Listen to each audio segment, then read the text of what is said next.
जय श्री राम। पार्वती जी अपनी माता को अपना सपना सुनाते हुए बताती हैं कि कैसे एक ब्राह्मण देव ने उनको सपने में तपस्या की महिमा बताई है और ये कहा है कि शिव जी को पाने के लिए उन्हें तप करना पड़ेगा। तो उनकी माता को आश्चर्य होता है ये सुनकर। उन्हें लगता है कि जो हम चीज़ इसको समझाने की कोशिश कर रहे थे कि तपस्या करनी है, उनको समझ में नहीं आ रहा था उनकी माता को, पार्वती जी की, कि कैसे समझाएं।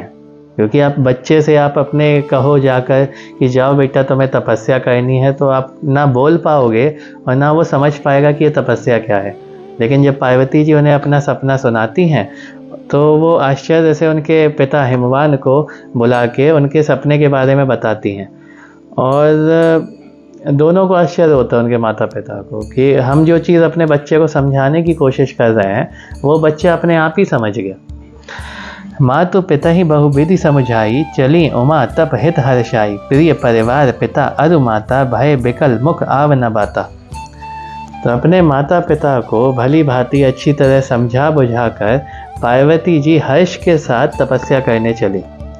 तो पार्वती जी को पता था कि ये हमको समझाएंगे और फिर इन्हें खुद डाउट हो रहा है, तो इनको समझा देते हैं पहले से तो ज़्यादा बेहतर होगा। तो अब बच्ची थी, लेकिन अब बच्चे की बात कोई कैसे मानेगा। तो उन्होंने बताया कि हमने सपने में देखा है कि ऐसा ऐसा हुआ है। अब एक ब्राह्मण की बात करी तो उनके माता पिता को भी लगा कि यार ब्राह्मण देव खुद सपने में आके बता रहे हैं तो कुछ ना कुछ तो होगा। तो पार्वती जी ने उन्हें अच्छे से समझाया और बड़ी प्रसन्नता के साथ तपस्या करने चली।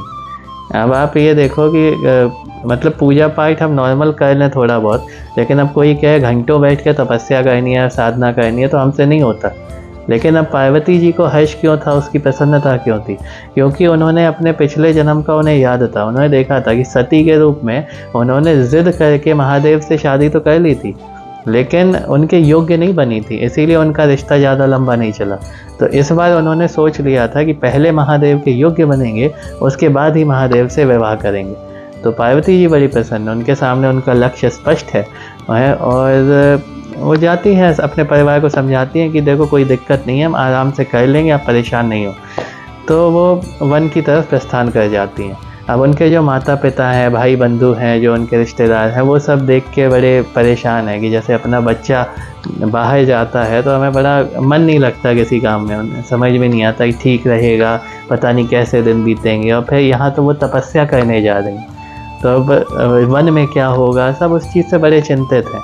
तभी एक ऋषि वेदशिरा, तो वो उनके परिवार के पास आते हैं, वो उनको समझाते हैं, उनको पार्वती की महिमा बताते हैं। वो बताते हैं ये जो कन्या है ना, ये कोई साधारण कन्या नहीं है, इसका जन्म ही महादेव के लिए हुआ है, तो आपको परेशान होने की ज़रूरत नहीं है। तो जब वेदशिरा जैसे मुनि उनको इस बात को समझाते हैं तो उनको समझ में आता है, वो लोग निश्चिंत होते हैं। नित नव चरण उपज अनुरागा, विसरी देह तपहि मनु लागा, संबत सहस मूल फल खाए, सागु खाई सत बरस गंवाए। तो पार्वती जी वन में तपस्या करने लगी। तपस्या भी ऐसी घनघोर कि जिसका वर्णन नहीं किया जा सकता। अब एक तो तपस्या में हम जब डूबते हैं तो भगवान के प्रति हमारा जो अटैचमेंट है वो बढ़ता चला जाता है, क्योंकि हम सत्य के निकट आते रहते हैं। जैसे ही हम अपने अंदर ध्यान में उतरते हैं तो हमें बाहरी जगह से, बाहरी दुनिया से अपने अंदर का ध्यान ज़्यादा अच्छा लगता है। तो वही पार्वती जी का हाल है। तो वो जैसे जैसे तपस्या उनकी बढ़ती जा रही है, वैसे वैसे महादेव के प्रति उनका प्रेम भी बढ़ता जा रहा है। इतना प्रेम बढ़ गया कि उन्हें अपने शरीर की सुध-बुध नहीं है। कहाँ वो राजकुमारी है कि जिसको कुछ कहने की ज़रूरत नहीं, सब सुख सुविधाएं उनके पास, और कहाँ वो तपस्या में जहाँ ना खाने पीने को है, ना कोई देखने सुनने वाला, लेकिन वो सब ये चीज़ें भूल गई, उन्हें अपने शरीर की सुध नहीं रही। और यहाँ तुलसीदास जी बताते हैं कि कितनी घनघोर तपस्या की है पार्वती जी ने, कि पहले तो 1000 वर्ष तक मूल और फल पे तपस्या की। मूल खाए फल खाए। मूल क्या होता है? मूल होता है जड़ें। तो जब मौसम होता था फल मिलते थे तो फल खाती थी, जब मौसम नहीं होता था तो जड़ें खाती थी। जो पेड़ की जड़ होती है, पौधे की जड़ होती है, वो खाती थी।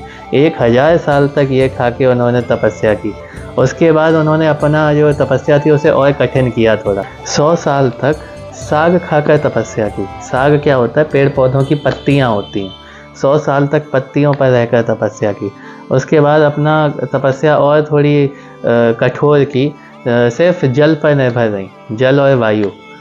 तो जल पर कुछ दिन तक तपस्या की, उसके बाद थोड़ा और कठोर बनाया अपना नियम और उपवास करने शुरू कर दिए। कई कई दिन तक कुछ नहीं खाती थी। लेकिन फिर प्रेरणा हुई अंतःकरण से, अंदर से एक प्रेरणा हुई कि इस तरह से तो ये शरीर ही नष्ट हो जाएगा। फिर जिस उद्देश्य के लिए हम तपस्या कर रहे हैं वो उद्देश्य कैसे पूरा होगा, तो फिर कुछ खाना चाहिए। तो फिर जो बेलपत्र ज़मीन पर गिर जाते थे, पर जो पत्तियाँ गिर जाती थी बेलपत्र की, और बेलपत्र की पत्तियाँ खाकर तपस्या शुरू की उन्होंने, और 3000 साल तक बेलपत्र पर ही तपस्या करती रहीं। अभी सोचो कितना घनघोर तप किया है। महादेव को पति के रूप में प्राप्त करना है, इतना आसान तो नहीं होने वाला।